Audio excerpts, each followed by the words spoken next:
ah Dakar dëkk bu neex la Dakar neex na trop bari kii na xat na waaye neex na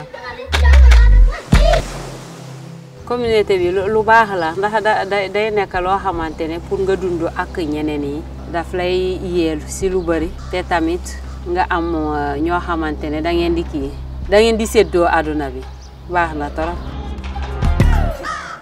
maa ngi tudd Ourey Diatta rabbu damay rabbu ay tissu.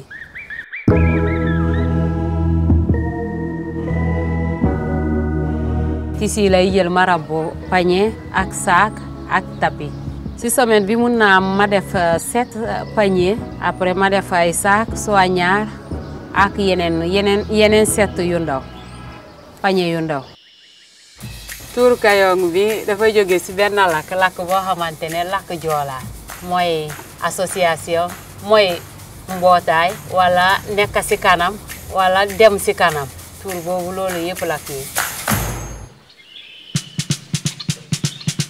lu ñuy jaay si kii magasin yi lañ koy jaayee commande si téléphone yi après ñu livrer ko. day am kii Facebook ak kii WhatsApp bi tamit day kii dañuy am foofu commande. léegi boo commandé ñun après dañ koy livrer nit ki wala nit ki day ñëw mu jël.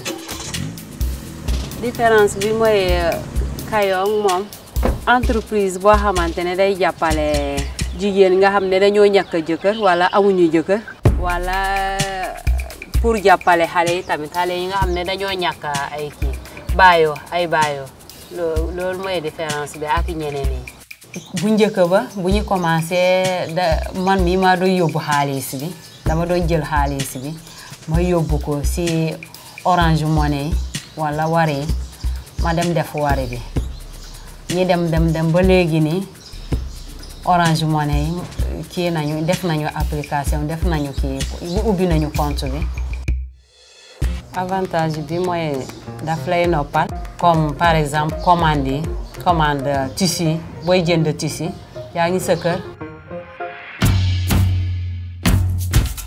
léegi su ma envoyé après man ma xoolal ko yi mu jël bu dee 12 yaar la gis nga ko da koy marqué. tànn yi ko neex léegi nag biñ commencé WhatsApp bi daf may woo bu ma wooyee man ma envoyé ko bu ma ko envoyé moom mu tànn sélectionné envoyé waat ma. kii bi liggéey bi lu mu baaxee lu rafet parce que dam si yàgg boo yàggee di nga xam lii baax na ak lii baaxu lii dina rafet wala lii du rafet liggéey bi noonu la boo si yàggee di nga xam di nga dem ba xam ba muy affaire yi. allo d'accord maa ngi ñëw waaw.